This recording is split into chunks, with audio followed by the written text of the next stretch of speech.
I love Monkey Cage, man. As a reminder, we didn't look at each other's deck lists before starting this episode, by the way. I was looking through the black one as you were talking about it. I was like, he's going to get the Monkey Cage before me.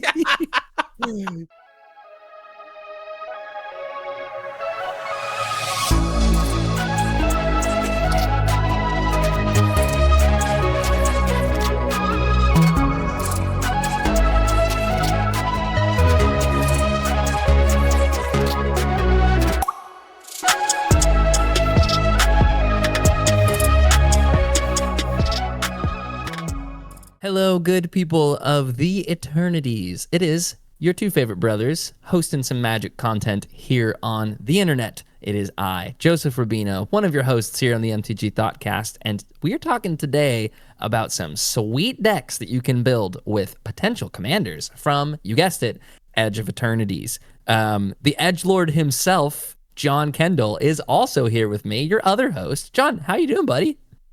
Ow, the edge, but for eternity. Yeah. Good evening, everybody. Hello. Welcome back to Outer Space Land. Absolutely. You know that these two brothers like to brew, so that is what we have in store for you fine folks today. We've got 6 decks that John and I have put together, 3 each. We've not seen each other's deck lists, so we will be finding out about them at the same time that you are, relatively speaking. If you think of time as a like a big ball rather than a straight line, we're finding out at the same time that you are. Some kind of ball of wibbly wobbly timey wimey stuff. Wait, we did that joke already. That's correct. That was last year's joke. Man, this is kind of a Doctor Who, he said, isn't it? Just like traveling around space with a lobster. Listen, you would know more than me. You would know more than me. This is true. Well, before we get into all of the juice for today, these sweet decks that I'm excited to hear from John, and I hope that you're excited to hear about from me, quick shout out to sponsor of the show, Heavy Play. They've kindly given us 10% off to give you guys. If you use code MTG Thoughtcast at checkout, that will get you 10% off of your first order from our friends at Heavy Play. That's the sweetest of playmats, the sweetest of deck boxes, and some awesome curved sleeves. Secondly, if you want to join in all of the discussion about today's episode and everything magic related, play some games, brew some decks just like these ones, you can join our Discord. It is linked down below. It is right down there. Shout out to all of our new homies. We've had some friends jump over there lately, so good to see everyone over there. And I'll be there as soon as we're done recording this episode. You can just jump straight in and hang out with me. While you're down there, if you want to support the show for totally free, there's a bunch of buttons down below the video or at the bottom of your podcast screen. Likes, comments, subscribes, help out the channel a ton, and tell the algorithm that you want to see us and hear us more often in your feeds. Shout out to everyone who's been doing that. We love y'all. Keeping us going here. That keeps me going, actually. It's the first thing I check in the morning is to see if we got any new comments overnight. Between all of our new friends notifications and the perpetual hype season that is Magic spoiler releases, this is what just drives us day in to day out. That's right. We're eating good. We're pushing that boulder up the hill, aren't we, John? You are our charge counters. You station us. Dang. That would have been an excellent segue if I was doing anything with station counters in the decks that I'm building. You want to talk about station counters? Oh, well, why don't I get us started here with our first deck? Yes, sir. Let's do it. See what I did there? Excellent. Figured it out. So just before I dive into that, though, real quick, yes, as Joseph has said, we have decided to take, once again, we started this last booster set with this idea of taking legendary, well, I guess permanents in this set, legendaries from the new set that has come out and building brand new, unique ideas that you should be inspired by to like either go out with this product that you have now just finished at your pre-release or about to pick up this upcoming week as the set comes out. Some cool ideas for you to start building some new ideas with. Not going to be every single card that we built in the decks, but we have full deck lists that we have created. Sure. You can find the links for those also in the description of your favorite podcast source. Oh, yeah. That's all linked down below. Full deck lists. Excellent. So we were just joking about the station mechanic. So one of Edge of Eternity's coolest new things that is incorporated into the new commander scene is this availability of legendary permanents that have a power and toughness box printed on them. So in the case of Edge of Eternity's, spacecrafts can now be your commanders. Let's go ahead and talk about then Infinite Guideline Station. This was one of the earliest legendary spacecraft that they showed off. This one is a Wooburg legendary spacecraft. That's white, blue, black, red, green. When Infinite Guideline Station enters, create a tapped 2/2 colorless robot artifact creature token for each multicolored permanent you control. Just by itself, it would obviously count itself. So it would come in as your multicolored permanent, make you a robot. Has the station mechanic, and then when it has 12 charge counters put onto it by however means you want to do that, it becomes a 7/15 with flying that when it attacks, you draw a card for each multicolored permanent you control. Goodness alive. That's crazy. So that last station ability is very cool, but what we want to be looking to do with this kind of deck is we're going to be using multicolor permanents and spells in here to blink the Infinite Guideline Station in and out of play to just keep pooping out a bunch of robots. So what I have done in this deck that I'm calling To Infinity and Beyond, the entire deck, minus like a few artifact rocks and lands, everything in the deck is multicolored. Spells, permanents, enchantments, all of it. Everything is multicolored. And specifically, we're playing multicolored cards who care about you having other multicolored either spells or permanents down in play to just keep that going. It's multicolor kindred. Multicolor kindred, right. So like the easy prime example I have here is like one of the first ones I'll talk about here. General Ferois Rakirik. Oh, geez. Names are so hard for me, guys. I'm so sorry. Starting off so strong. Oh, John doesn't know how to speak. General Ferois Rakirik. Let's go with that. From Modern Horizons 2. 1 red and a white for a legendary human soldier, hexproof from monocolored, and when you cast a multicolored spell, create a 4/4 red and white golem artifact creature token. What more would you want to do? Excellent. Yeah, just as you cast everything in your deck, it also comes with a 4/4. Right? Yeah. A 4/4, that's a multicolored permanent. Yes, that it is another multicolored permanent, precisely. Renee, Angel of Rebirth, is another great example here. 2 red, green, and a white for a legendary Angels of 5/4 with flying. Other multicolored creatures you control get +1/+0, and whenever another multicolored creature you control dies, return it to its owner's hand at the beginning of the next end step. Perpetual recursion of all your multicolored permanents. A really cool one I like, actually. A portion of this actually came out of the Jared Carthalion Painbow deck, who he's in the deck here as well, by the way, as like a buff to your multicolored permanents as well. A really cool one that was out of that deck was called Philagi Wayfarer. It is 2 and a green for a human scout, but it has an ability that it says it is all colors, and this ability doesn't affect its color identity. So this is a multicolor card that you could play in like green, just mono green. But then it specifically says multicolored spells you cast have Convoke. Oh, that's so good. So all these robots that you're making or these other multicolor permanents that are down in play, because as a reminder, Convoke allows you to make mana of either generic or a color of that permanent that you're using for Convoke. Uh-huh. Great. This thing is stupid cool. Awesome. It's very cool, yeah. I was just mentioning about like buffs kind of things that are in the deck who care as well about the multicolor things that you had. Jared Carthalion is a great example of that. He is white, blue, black, red, green for a legendary planeswalker, Jared. Comes in at 5 loyalty counters. +1 makes a 3/3 Kavu that is with trample and that is all colors. -3 chooses up to 2 target creatures. For each of them, you put a number of 1/1 counters on it equal to the number of colors it is. And then a -6 to return target multicolored card from your graveyard to your hand. And if that card was all colors, you draw a card and make 2 treasure tokens. This is dope, dude. He's so cool. When I saw you were building this, I was like, Infinite Guideline Stations is basically just Niv Mizzet, which I also see you're not including any of the Niv Mizzets in. No, and I thought about that because the 5-colored Niv Mizzets, while they do care about multicolored cards, they care about multicolored pairs, not like 3 colors plus. Yeah, this is awesome. This is like big boy Niv Mizzet because you just get to run these 3-color things or these 4-color things or all of these like 5-color permanents. You've crushed my bias about the Infinite Guideline Station, and my hype is here now. Correct. Another really spicy one that's in here is Knight of New Alara. 2 green and a white for a 2/2 human knight that each other multicolored creature you control gets +1/+1 for each of its colors. Dude, this is gross.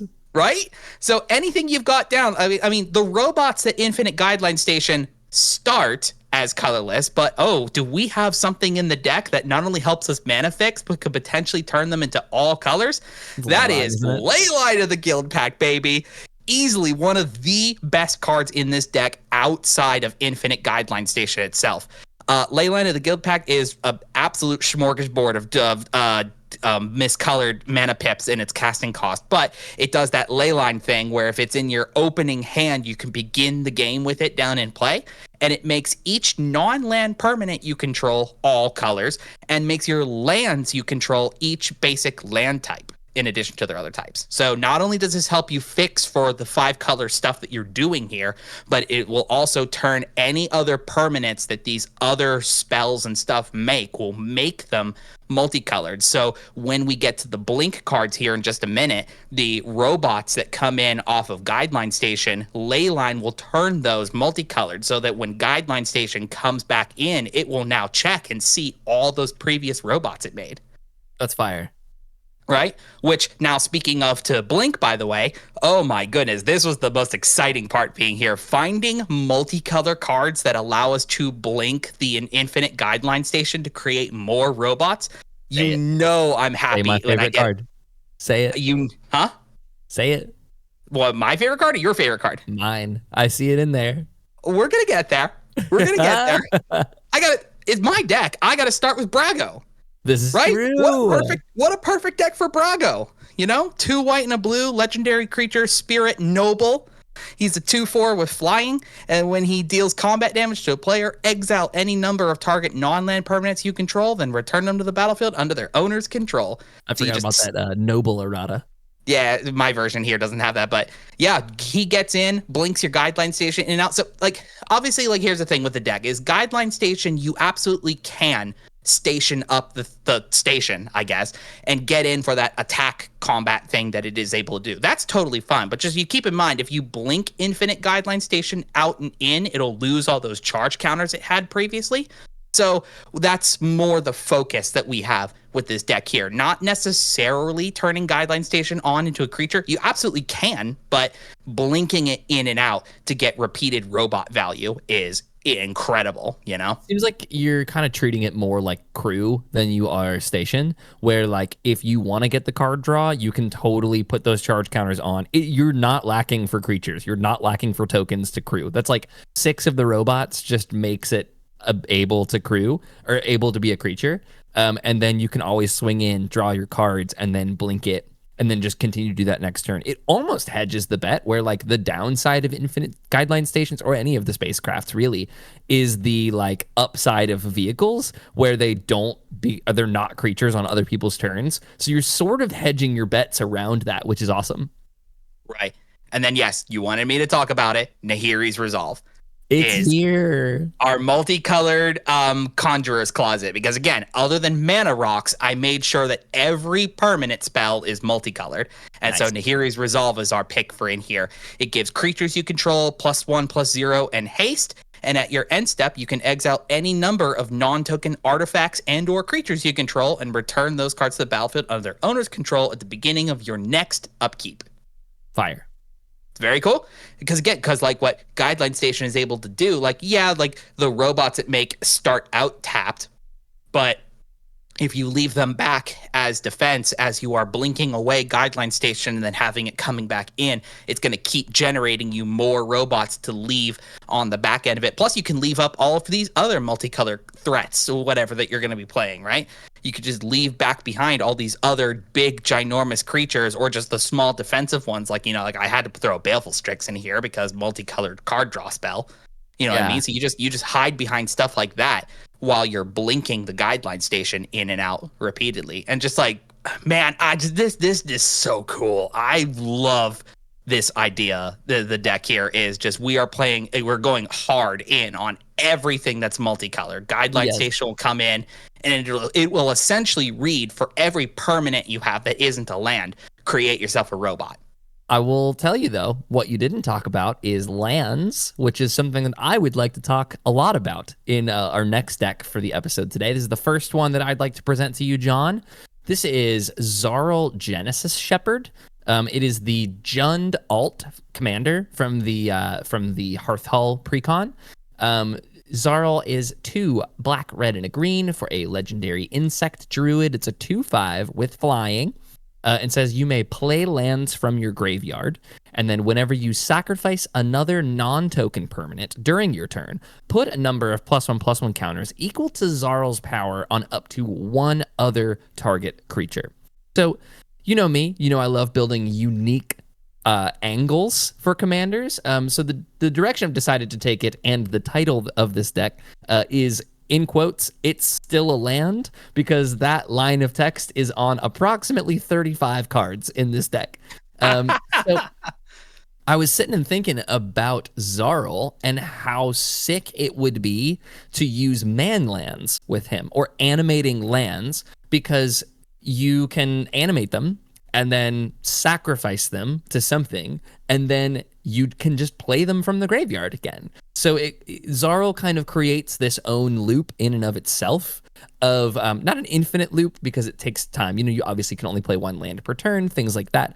But one of the downsides of playing like an aristocrat style deck is not having a way to get your creatures back or recurring them. So by using lands and animating them through various different methods, which I'll talk about in a second, and then sacrificing those for value or to put his +1/+1 counter ability on other things, you then can just do that again the following turn. So like one of the best things you can do is animate like an Evolving Wilds and then sacrifice itself. That throws counters on something, that puts a land into your graveyard that you can then play again the following turn, reanimate, sacrifice. You see where we're going with this.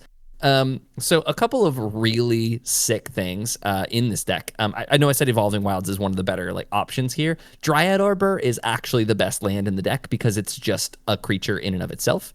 Because Szarel only cares about non-token permanents, having a Dryad Arbor, not only does it fuel being able to cast it from the graveyard, play it from the graveyard, because it is a land. It is a creature that we can sacrifice to any of our outlets that will then trigger the Szarel to put counters on things. It's also you can just throw, man lands typically have pretty high stats. Whenever you animate them, it's usually 2 mana to make a 3/3 or something like that. So just making big creatures feels really, really sick in here. Inkmoth Nexus is another one of the really good ones. Speaking of things you might want to throw some counters on, Inkmoth Nexus is it's a land that either taps for a colorless, or you can pay 1 into it and it becomes a 1/1 Blinkmoth artifact creature with flying and infect until the end of turn. So if you do enough, you animate this, you do enough sacrificing, put a bunch of counters onto the Inkmoth Nexus, it becomes the way to win the game. So that's the whole plan of the deck. There's a ton of lands in here that just naturally have animate abilities. Things like Raging Ravine, Restless Cottage, Restless Ridgeline, things like that just have an ability to become a land.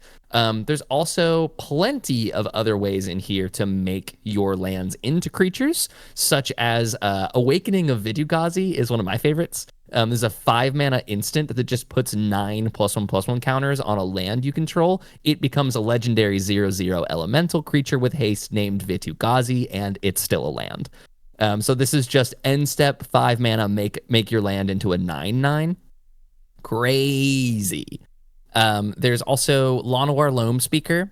This is one of my favorite cards from the last little bit. It's a 2-mana 1/3 that either taps for a mana of any color or taps to just make a land a 3/3 until end of turn with haste. It's still a land. One of the more consistent ways to do it, though, is with something like Quirion Dryad. Quirion Dryad. Quirion, you're right. It's 2 and a green for a summon druid, which obviously is a creature. But you can just pay a green and tap it, and then target land permanently becomes a 2/2 green creature. That land still counts as a land. So it's a ton of that kind of stuff. Yeah, 100%. This was land just is land. For sure.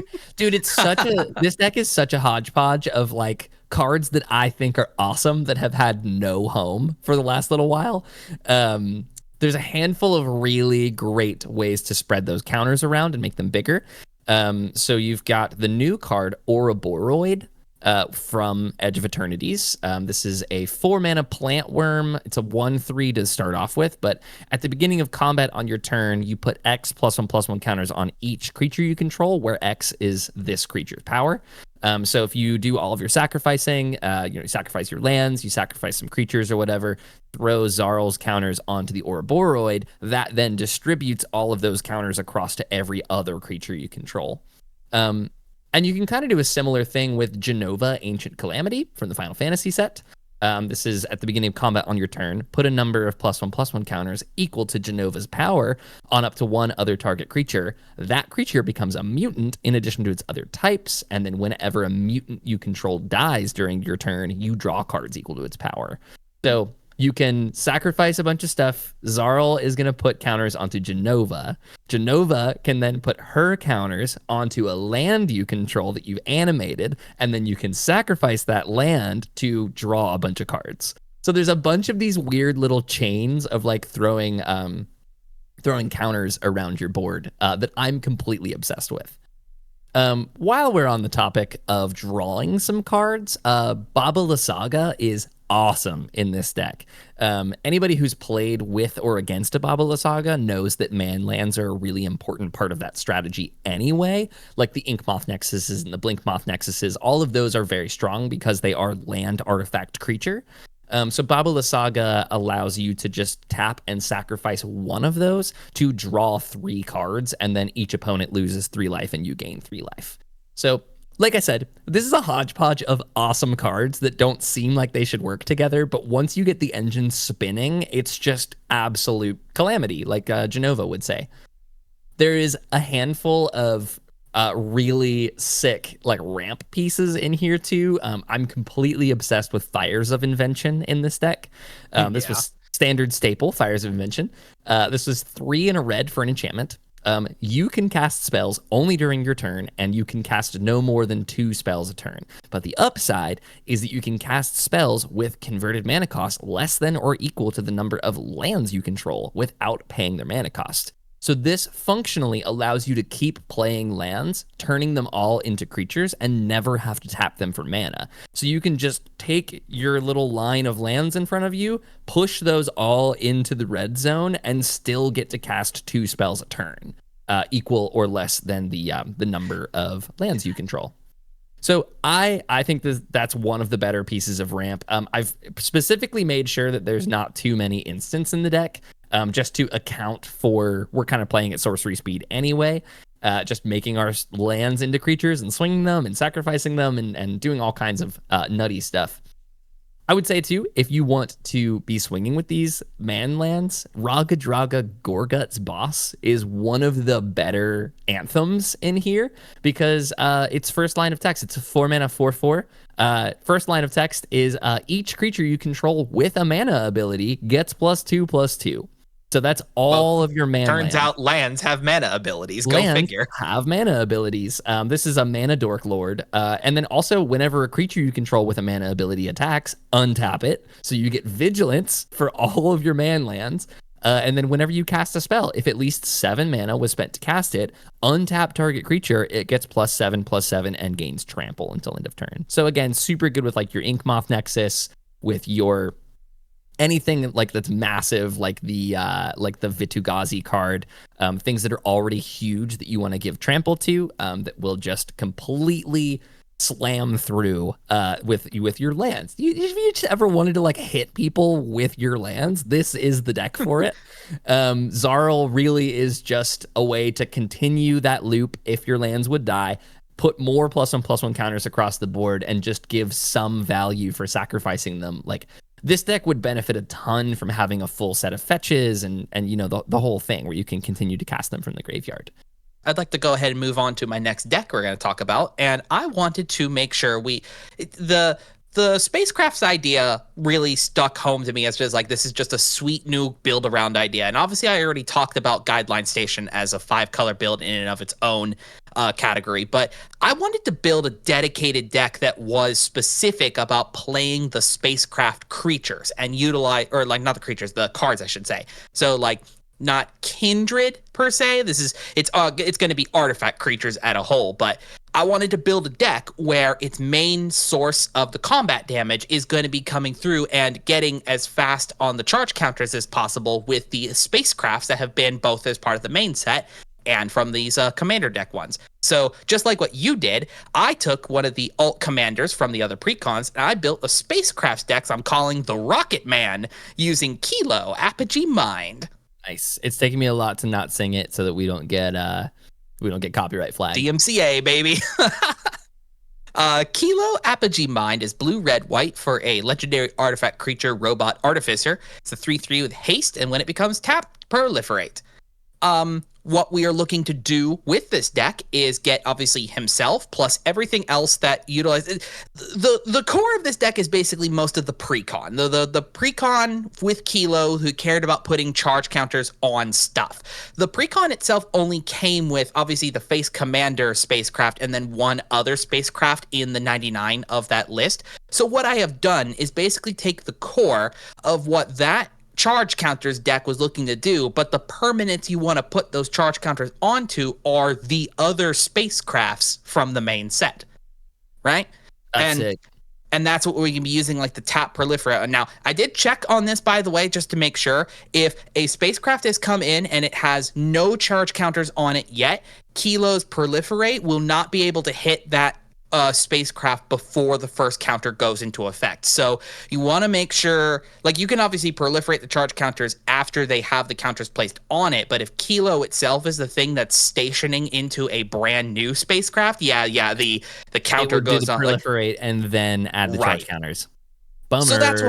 So that's why the rest of the goal of this deck is trying to make sure that every spacecraft you get down into play gets at least a charge counter first. Then you start making sure the proliferating goes on with Kilo and the other cards we have included in here that do proliferating to capitalize getting as many charge counters on those spacecrafts as possible. But what are the spacecrafts we are playing? We obviously, including in the 99, the other commander that came from that deck, the Inspirit flagship vessel, which you totally could play this one as the commander of this deck as well. Both him and Kilo are interchangeable. I have pieces in here that combo with Kilo that aren't going to work with Inspirit, but you could absolutely try it with Inspirit if you really want to. I think I agree with you putting Kilo in the command zone here, just because you're going to have, I mean, you've got like every spacecraft that you can in here. Like, throwing one into the command zone isn't as helpful as having something that can start stationing the spacecrafts. True. Well, the only reason I bring that up is because Inspirit on its first charge counter gain ability is that at the beginning of combat on your turn, you get to put your choice of either a 1/1 counter or 2 charge counters on up to one other target artifact. That is useful for helping to get other spacecraft stationed. So that instantly makes Inspirit actually one of the best spacecrafts in the deck as a whole. You definitely want to try to find this one first as you start to grab all your other ones. But I don't know, try it if you want it at the helm, but I think Kilo is still better at the helm as well. But yeah, every other spacecraft from the main set is in here as well. We've got like the big boy ones like Dawnsire, the Sunstar Dreadnought, the 5-mana legendary. It has station at 10 charge counters. It gains when you attack. It deals 100 damage to up to one target creature or planeswalker. And then at 20 charge counters, it becomes a 20/20 with flying. Dumb. We love seeing stuff like that. It's worth overdoing. Extinguisher Battleship is another one, an 8-mana spacecraft that when it enters, it destroys target non-creature permanent, and then it deals 4 damage to each creature. Lame. And then at 5 charge counters plus, it becomes a 10/10 with flying and trample. These are good. That's really sick one. I like that one a lot. Uthros Research Craft is definitely one of the cool ones as well. This is the other one that came in the precon. 2 and a blue for a spacecraft. It has station. At 3+, when you cast an artifact, you draw a card and put a charge counter on this spacecraft. And then at 12+, it becomes a 0/8 with flying that gets +1/+0 for each artifact you control. This will be one of your biggest heavy hitters in the deck as well. But then, you also just get like this one. Actually, the one that's the most interesting to me is actually the legendary spacecraft that doesn't turn itself on as a creature at all. This is the Eternity Elevator. Okay. Eternity Elevator is 5 mana for a legendary spacecraft. It taps to make 3 colorless mana, has station, and then at 20+ charge counters, it still does not gain a power and toughness at all. So this is a spacecraft that just cannot be turned online naturally as a creature. But when it has the 20 charge counters on it, it taps to make X mana of any one color, where X is the number of charge counters on the Eternity Elevator. What a stupid card to throw all your proliferate charge counters into. And then obviously Deep Glow Skate still in here as well. So pop that up to 20 and then Deep Glow Skate and double that up to 40 and blah, blah, blah, blah, blah. Yes. I love that it's just like a colorless Gilded Lotus as well, on its face. So it has value the turn you play it, and then as you just have extra charge counters or extra station abilities or whatever, you just get that going, and then all of a sudden it starts tapping for 25 mana. Yep. Speaking of making sure that those charge counters get added up a whole bunch, we've thrown Dreamtide Whale in here. It stations, these spacecrafts like an absolute baller, and then continues to proliferate as we go. The Moxite Refinery has made its way in here as well, because this one is just perfect for being able to take the excess counters that you've proliferated on something else and move them over to a station or the spacecraft of your choice, I should say. It's a 2-mana tap. Sorry, go ahead. The base of this is buy the precon, and then you can just shove spacecrafts in it. This is my combo video of doing super quick deck tech plus precon mashup, right? Did you buy the kilos or inspirits, whatever? What was this thing called? Counterintelligence. Did you buy counterintelligence, but you also love spacecrafts? Do this. Yes. Did you also buy a booster box of Edge of Eternity? Right, because from the main set of Edge of Eternities as well, you actually also get on theme relevant instants and sorceries to help you get charge counters placed onto your stuff. So actually a card from the main set called Drill Too Deep. It's a 1 and a red for an instant. Yeah, you get to choose between either putting 5 charge counters on target spacecraft or planet you control, or it destroys a target artifact. Value, also good. Yep. Systems Override for the same reason. It gives you an instant boost immediately, because here's the cool thing with the proliferating then, by the way. Systems Override, firstly, it gains control of target artifact or creature until end of turn. Untap that permanent, it gains haste. And then if it's a spacecraft, you put 10 charge counters on it. If you do, remove 10 charge counters from it at the beginning of the next end step. If it gets the 10 charge counters added onto it, and then over the course of the rest of that turn, if you proliferate those counters higher above the 10, the system's override only removes 10 charge counters. You get to keep whatever else you stacked on top of it above that, right? It's your system's override, and then Kilo, and then your second spell triggers the Dreamtide Whale, or your opponent has done something and it triggers the Patrolling Peacemaker or whatever. Yeah, anything you exceed on that spacecraft plus 10. Even though that this sorcery removes 10 at the end step, you'll get to keep whatever remains. To wrap up what this deck is trying to do, let's talk about some of the combos that you can do with Kilo, because obviously if you've got the means to make what I mean by combo with Kilo is an ability to get Kilo tapped and untapped basically infinitely. And what that provides for you is obviously infinite proliferate. So if any of the spacecrafts you've got down get at least a charge counter placed onto them, or basically anything in the deck, by the way, it has a counter of it of some kind, either the charge counters or the +1/+1 counters, tapping and untapping Kilo infinitely creates you infinite of those counters on those permanents per se. So there's about two different combos that work with two different sets of cards in here. So one of them is one of the cards that actually comes in the precon itself. Pentad Prism is a 2-mana artifact with Sunburst, and then just an activated ability of removing a charge counter from Pentad Prism to add 1 mana of any color. That gets paired along with an aura called Aura of Dominion from the Champions of Kamigawa. It's blue for an enchant creature. This was before auras were called auras. Yeah. You know what I mean? But in enchant a creature, you can it just enchants a creature. Excuse me. And then for 1 mana, and you tap an untapped creature you control to untap enchanted creature. The cost and the effect can be the same creature. So like specifically the one that you have enchanted onto. So you pay the cost of removing a charge counter from the Pentad Prism, and then tapping your untapped creature to pay the cost for the ability is tapping Kilo, and then the untap can target, well, obviously it doesn't target, it just untaps the thing you have enchanted, which is Kilo. And then Kilo becomes tapped, and you proliferate the charge counter on the Pentad Prism, and then you're right back where you were, but you proliferated. Dude, I'm here for the Pentad Prism Renaissance. That's been one of my favorite cards for a long time, and it's finally getting its flowers. Yeah, so that's one way to be able to get Kilo untapped and tapped really quickly. The other one uses a favorite mana rock of ours, Relic of Legends, 3-mana artifact that taps for 1 mana of any color, and then also taps an untapped legendary creature you control to add 1 mana of any color. So you can use Kilo as a mana dork, which just that floor in and of itself is cool, by the way. You get Relic, and then Kilo can then produce you mana and then proliferate while it's producing you mana. So just that by itself is fantastic. But if we're making a mana off of Kilo, we got to throw that into Freed from the Real. Is an enchantment goes onto a creature that has a blue ability to untap enchanted creature. So you produce a blue off of Kilo, and then that goes into Freed from the Real, and that untaps Kilo, and then tap Kilo again for a blue, and blah blah blah blah blah. The same end result.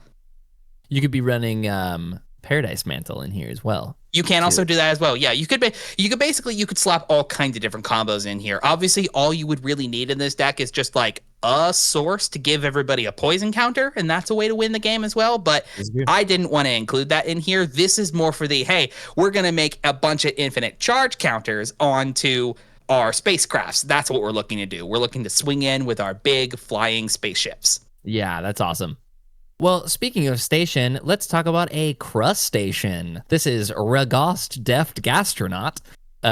This is, did you like that segue? that was really good. He's, you know him, you love him. This is, according to the EDH rec data, this is the most popular commander from Edge of Eternities. And no joke. Again, I try to find a unique spin on popular commanders for a show like this. So Ragost, if you don't know, is red and a white for a 2/2 that makes artifacts you control foods in addition to the other types, which allows them to pay 2, tap, and sacrifice to gain 3 life.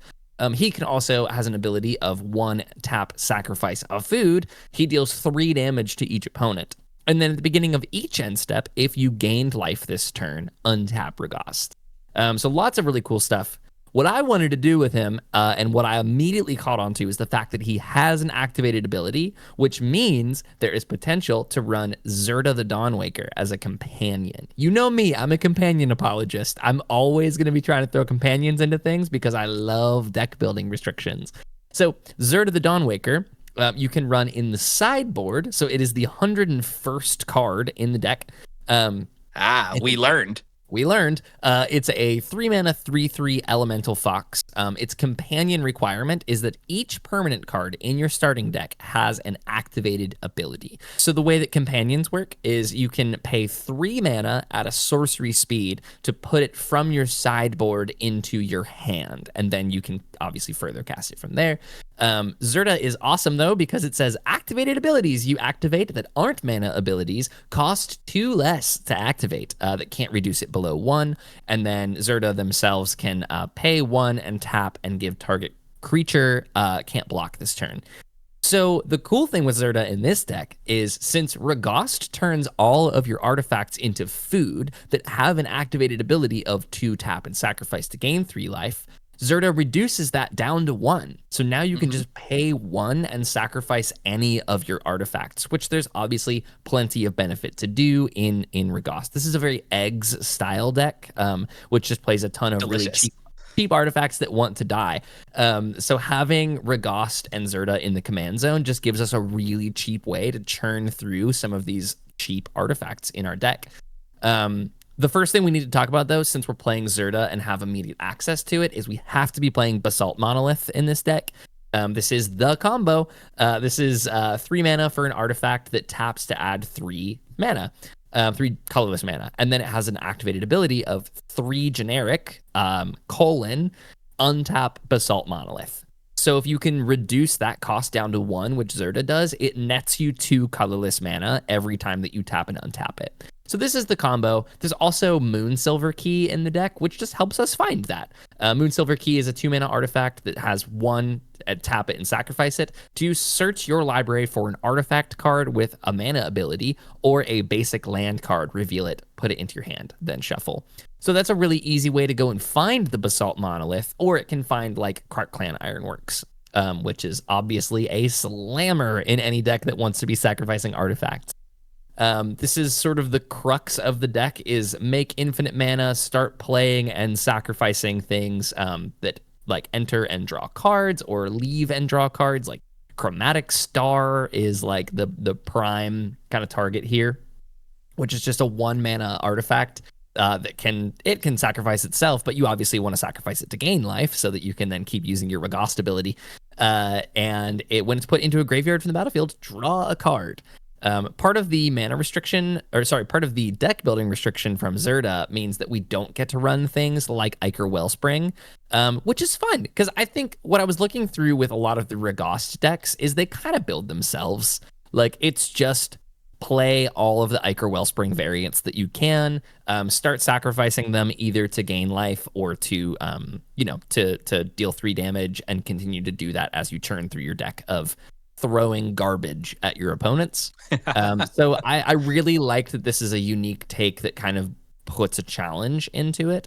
A couple other really neat ways to sacrifice some things is Oswald Fiddlebender, which is like birthing pod for artifacts. So 2 mana 2/2 with magical tinkering. You can pay a white, tap it, sacrifice an artifact to search your library for an artifact card with mana value equal to 1 plus the sacrificed artifact's mana value. Put it onto the battlefield, then shuffle, activate only as a sorcery. So you just go and tutor the next mana value up from things that you're sacrificing with him. There's also like Koldatha Forge Master is a really easy way to sacrifice a bunch of artifacts and go and find something massive to win the game, or to find like Basalt Monolith to then make infinite mana with your Zerda. Something that I really want to do in this deck is Summoning Station. This is a 7 mana artifact that can tap to put a 2/2 colorless Pincher creature token into play. And then whenever an artifact is put into a graveyard from play, you may untap Summoning Station. So this just makes a bunch of tokens as you're turning through your deck. This is definitely the way that I want to win the game with this. Outside of Oswald Fiddlebender or making a bunch of mana or whatever you want to do to get the Summoning Station into play, there's also a handful of ways to reanimate artifacts in this deck. Goblin Welder is not the least of them. If you've played it, you love it. This is a single mana for a 1/1 that basically swaps an artifact in play with an artifact in that player's graveyard, including yourself. So you like swap an artifact from your play in your graveyard, or you can do it to somebody else too. You can weld somebody else's like vehicle. Like I could, playing against your Kilo deck, I can just be like, you get that, like you get your core tapper back. You can get rid of your infinite guideline stations. It's stuff like that. Super, super fun. I would say too, another great strategy is getting lifelink onto Ragost. Via Basilisk Collar is an easy way to do it. There's a handful of other like equipment that you can put on him to give him lifelink. Caduceus Staff of Hermes. Caduceus. Staff of Hermes. is a 3-mana equipment that gives something lifelink and some other very great abilities too. And then I think that there's an enchantment as well. Or there's an aura. Yes, Felidar Umbra is a neat one. Because again, all of these things have to have activated abilities to be able to play them with Zirda. So typically there's no auras that you could use because they don't really have activated abilities. But Felidar Umbra is 2 mana for an aura that enchants a creature and gives it lifelink. And then you can pay 1 white and attach Felidar Umbra to target creature you control. And it also just has totem armor, which, you know, if it would be destroyed, instead remove all damage from it and destroy the aura. So you can like... Yeah, so it's like functional and practical. Exactly, right. So what I mean by wanting to give Ragost lifelink is that you can then use his ability. He deals 3 damage to each opponent, which is going to gain you 9 life. And then that will untap him because you've gained life this turn. So if you get lifelink onto him pretty quickly, this is obviously something you would want to be finding with the Kudatha Forge Master. Unfortunately, there's nothing we can find with Moon Silver Key that gives him the lifelink, but there's a couple of different ways, like Tezzeret Cruel Captain, that can search your library for an artifact card with mana value 1 or less. Hey, that is Basilisk Collar. So you can go and find it. You want to find some way to give him lifelink. Find your Basalt Monolith to make infinite mana so that you never have to worry about paying for things. And then just continue to throw garbage at your opponents as you draw through your deck. But I hear you saying out there, John, you haven't had a Hear Me Out commander yet. And oh boy, have I created something spicy for my last deck for this evening. Ladies and gentlemen, hop back on board the Ishimura. It's time to go fight some necromorphs. And this is Dead Space. Yep. Take me there. Take us there. So this commander is called, oh boy, here we go. Xu-Ifrit Osteoharmonist? Yes, Osteoharmonist. Excellent. We did it. First try. One who plays bones. One dude. So I'm just going to call him Xu from this point forward. He is 1 and double black for a 2/3 legendary human wizard with a simple tap ability on it. Tap and return target creature card from your graveyard to the battlefield. It's a skeleton in addition to its other types and has no abilities, activate only as a sorcery. Interesting. That is some powerful reanimation right there, by the way. Yes, obviously at the restriction of it has none of its text box, more or less. But Guess what? We're going to be using that to our advantage. I would also like to point out, by the way, that not only have I built this in an incredibly spicy way, this is actually also a budget build. You can buy the entirety of this deck for about $65. I was going to say, it's pulling 57 for me right now. And 7 of that includes the commander. Right. So this is an incredibly budget-friendly reanimator deck if you kind of want to break it down at its core in just a weird and wacky way. So let's examine our commander one more time and read everything that this card wants to do. Just taps and returns a target creature card from your graveyard to the battlefield as a skeleton with no abilities in addition to its other types, activating it only as a sorcery. The most notable parts about that there is that obviously it rips the abilities away of the card that you're reanimating, but it is taking the actual card from your graveyard and putting it down in play. This is not making a token copy. This is not like exiling the original from your graveyard and making a token copy of that as a skeleton. It's retaining everything else about the card back down onto your battlefield. Just simply, it is now a skeleton with no abilities anymore. And we're going to be using that to our... dumb. Right. So let's just begin with just kind of... I'm not going to rattle off every single one of these... We're not going to be rattling off all the abilities of all these like ginormous creatures we have in here, but like as a great case example of what we can do with this, take a card like Death's Shadow, normally unplayable in Commander. And to be fair, if you reanimated this any other way, then yes, this probably still is quite unremarkable. But check this out here, is that Xu reanimates it right down into play. It removes its abilities and makes it become a skeleton. It does not change the power and toughness of the creature that reanimates. So you can take a commander, reanimate Death Shadow, and it's a vanilla 13/13 skeleton. Bro, this is just vanilla skeletons anti-downside.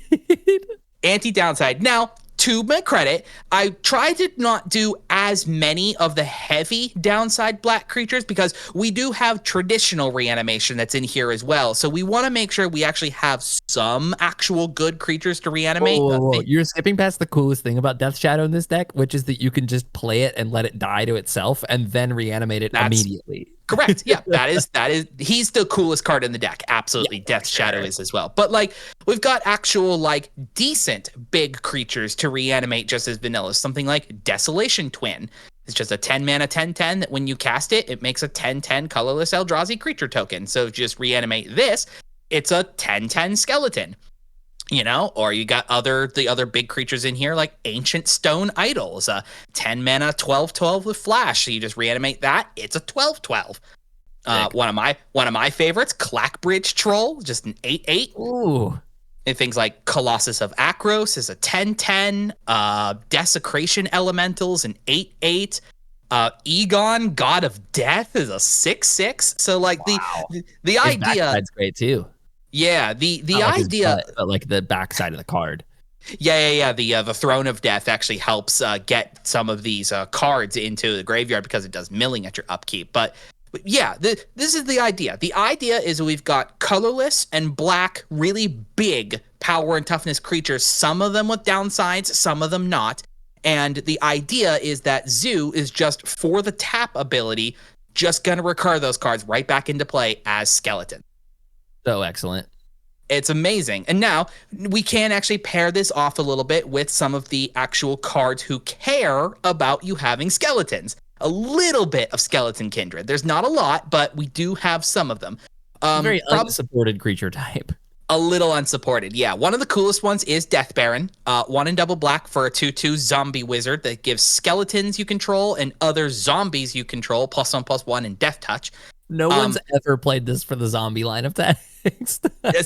see, what's actually really funny, I've only ever seen Death Baron as a zombie lord, right? I've never seen him as a skeleton lord. Yeah. That's really sick.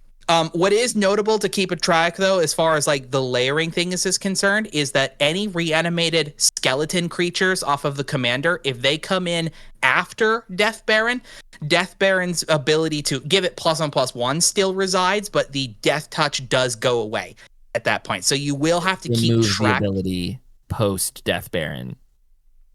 You will have to keep track of which ones come in prior to Death Baron and which ones come in after. But you got other lords in here as well, like Death Priest of Merkel, 4 mana 2/2 Tiefling Cleric that gives skeletons, vampires, and zombies you control +1/+1. At your end step, if a creature died this turn, you can pay 1, and if you do, you make a 1/1 black skeleton creature token. Aw, cute. Tiny little skeleton friend. This is a great chance to play Skeleton Crew from Lost Caverns of Ixalan, 3 and a black for a 3/3 skeleton pirate. It gives each other creature you control that's a skeleton or a pirate +1/+1. And whenever one or more creature cards leave your graveyard, which is what our commander looks to do, you make a 2/2 black skeleton pirate creature token. And then Skeleton Crew itself can return back to your battlefield for 5 and a black. Rippin'. It's sick, dude. This is really, really cool. Obviously, then the rest of the deck that we're looking to do is other cards to help us get these big creatures into the graveyard, aside from just trying to ramp up to the casting cost that they have. You know, like obviously you had mentioned about Death Shadow being able to kill itself, but we also want to make sure we're either just like discarding them to our graveyard ourselves or milling them through other means, and they're there in the graveyard ready to go so that our commander can just tap and reanimate them. You know, so like Stitcher Supplier is just a backbone piece to any kind of deck like this, right? Black mana 1/1 that it enters the battlefield or dies, you mill 3 cards. So good. Easy. I like the twofold synergy actually of Rotting Regisar in this deck as well. You can either just play it as you can reanimate it with your commander as a 7/6 skeleton, or you can just play it and it's going to give you the means to discard your bigger creatures from your hand each upkeep. So when these reanimated creatures are brought back into play as skeletons, they get to retain everything else about the card that is true to that card itself, like its mana cost for something like Grey Merchant of Asphodel. All of these cards that you have back down in play, Grey Merchant will see their mana cost because they are the actual card. You know what I mean? Easy. That one's real sick. Obviously, as well, because you just get the straight up reanimated power and toughness of the creature without any of the downsides. Sometimes there are these black cards that really, really care about the power or the mana value of a creature that you have down in play that normally in Commander, these are not really, really good. I'm looking at a real good one here, like Tormented Thoughts. It is 2 and a black for a sorcery. As an additional cost to cast it, you sacrifice a creature and you have a target player discard a number of cards equal to the sacrificed creature's power. Yikes. So if you're just cheapo reanimating Colossus of Akros, then you Tormented Thoughts, sack the Colossus. They're going to have to discard 10 cards if they have that many. And the Colossus is back in your graveyard. This is the other key important part about our Commander Zoo is that these reanimated skeleton no ability creatures, they also don't have finality counters. So they could just get right back into your graveyard to come right back into play and be sacrificed into other big stupid stuff like Morbid Curiosity. 1 and double black for a sorcery that as an additional cost, you sack an artifact or creature and you draw cards equal to the mana value of the cost of the sacrificed permanent.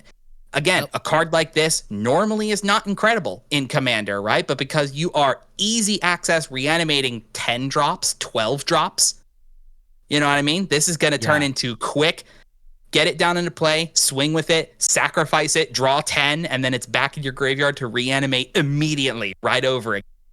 Wacky. You know?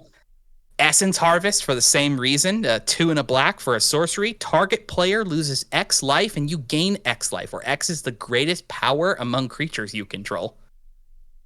I like where this is headed.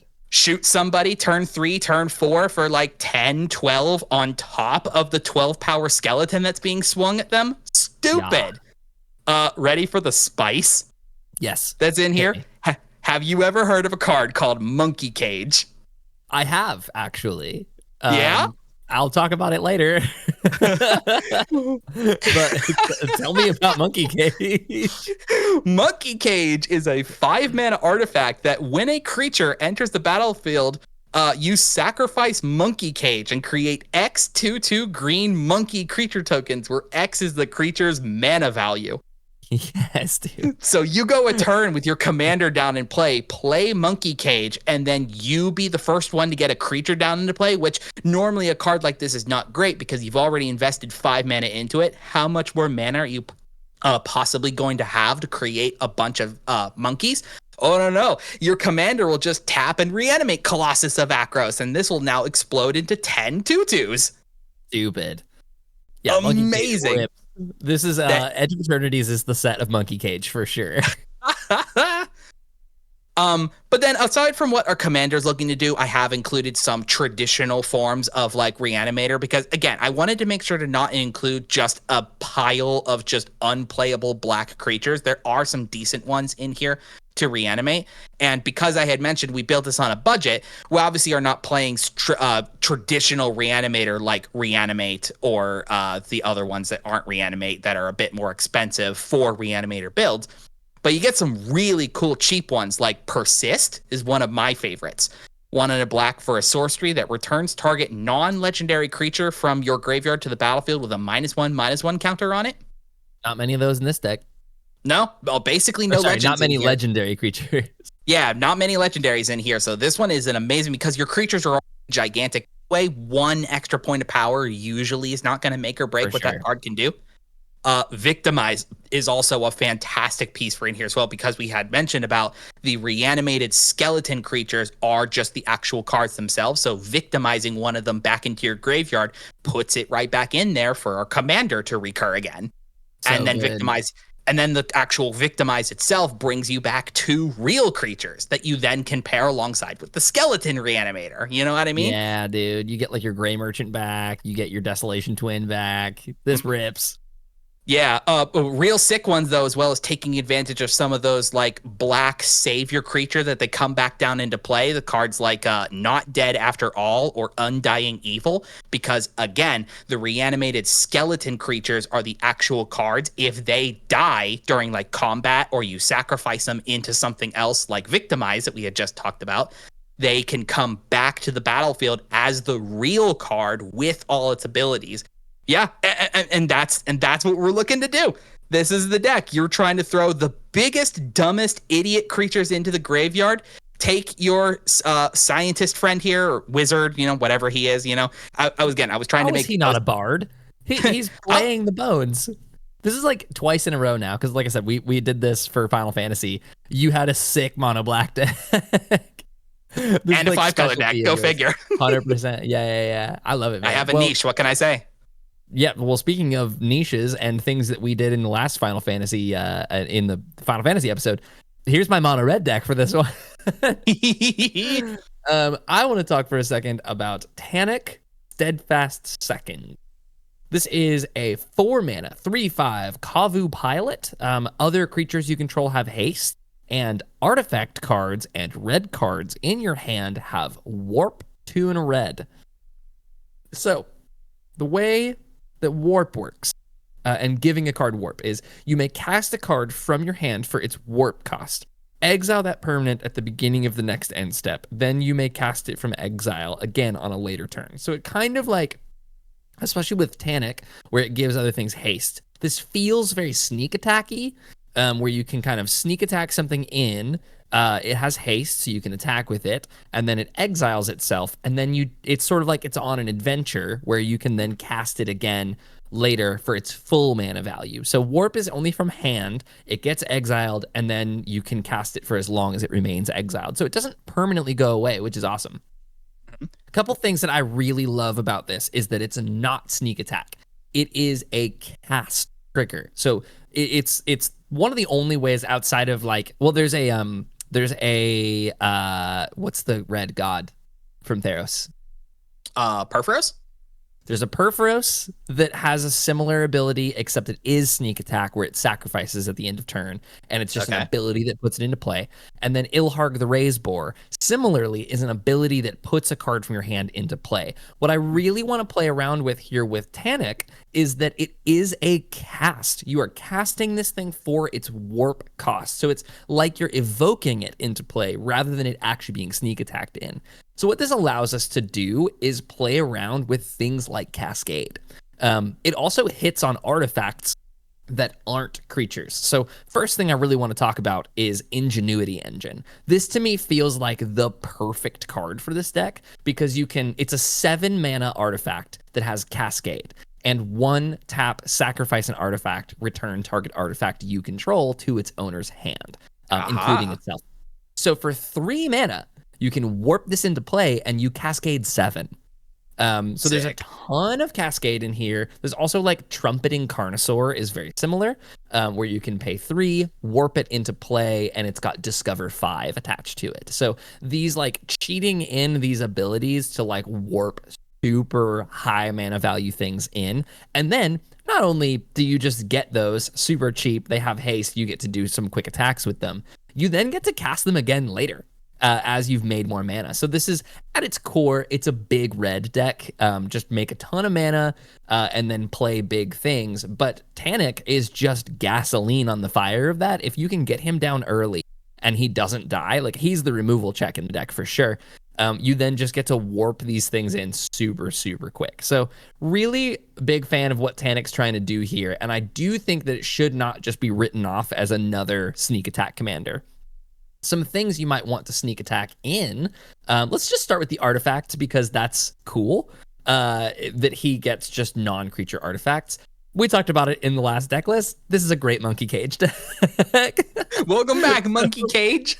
Welcome back, Monkey Cage, because like you said, Monkey Cage is bad if you're passing turn after it, but if you've got like 6 mana down or 4 mana with any of our like red cost reducers, because the like Ruby Medallion and Fire Crystal both reduce that warp cost from 3 down to 2 because it's a cast trigger. Again, the cool thing that Tannuk does.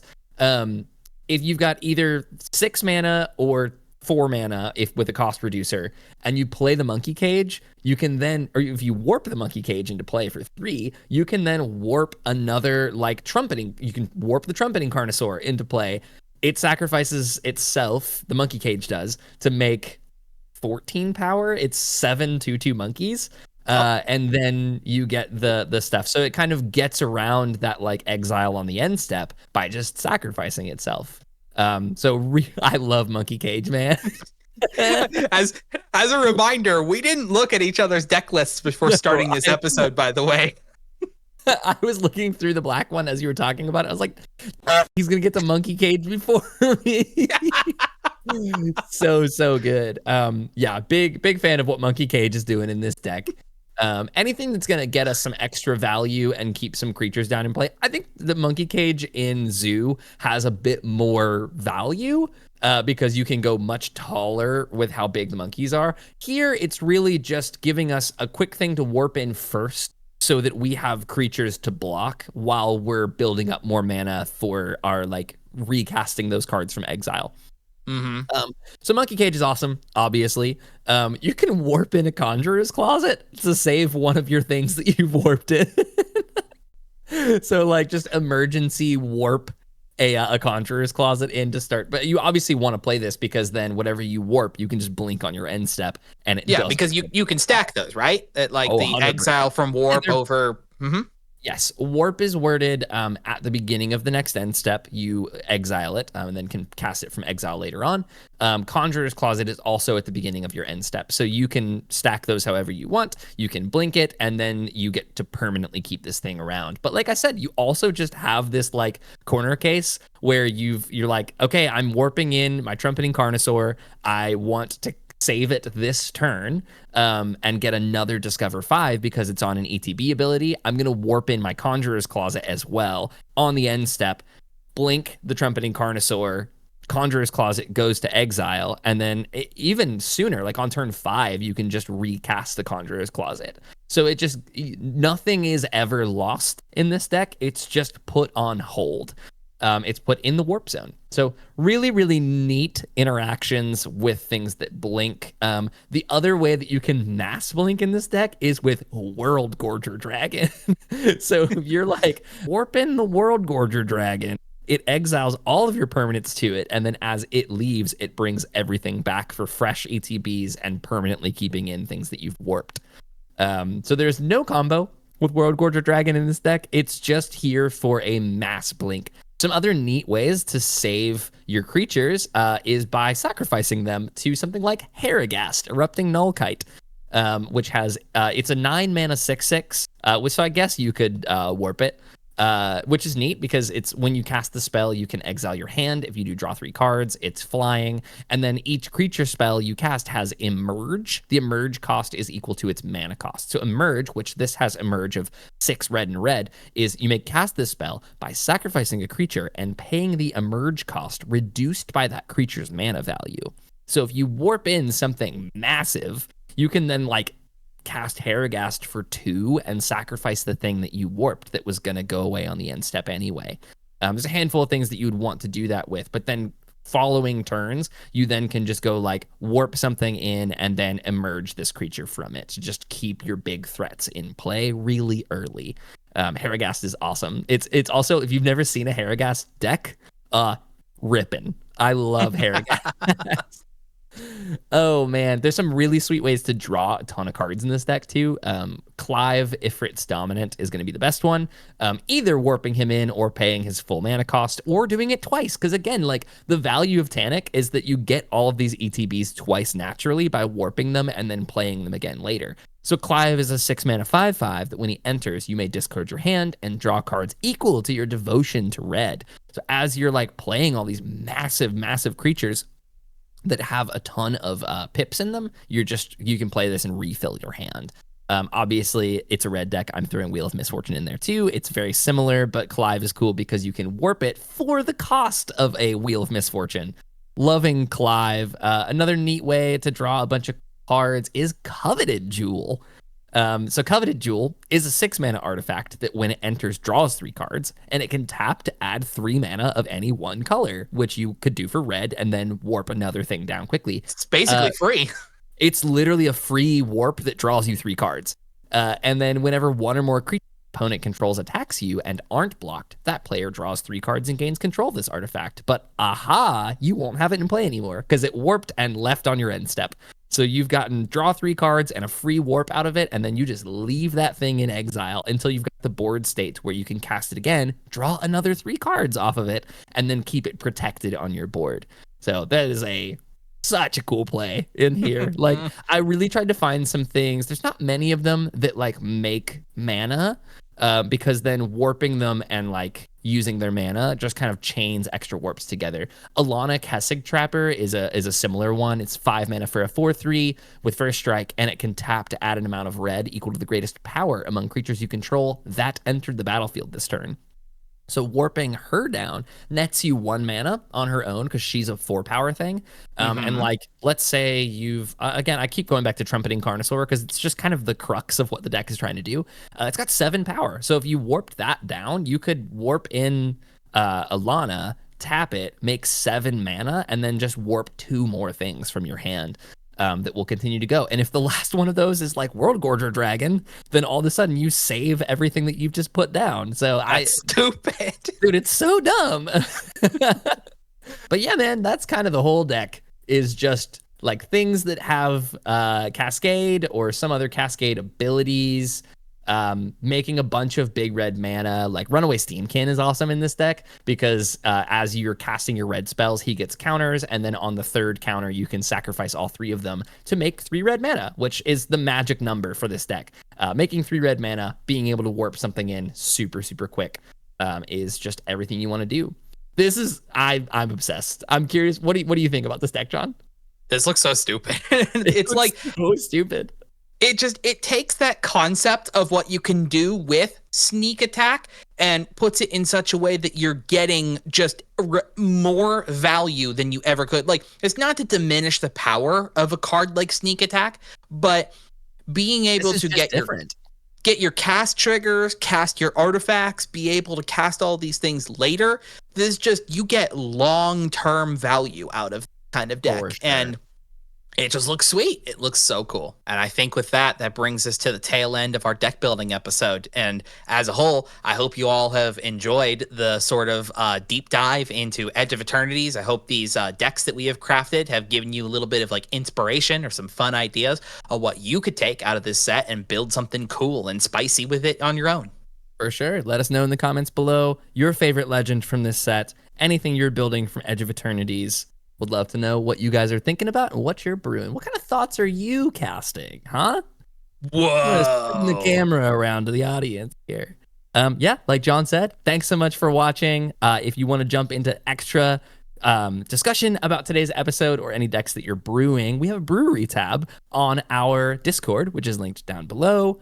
Once again, shout out to Heavy Play, partners of the show. Use code MTG Thoughtcast at checkout. Yeah, John's got his swag on today.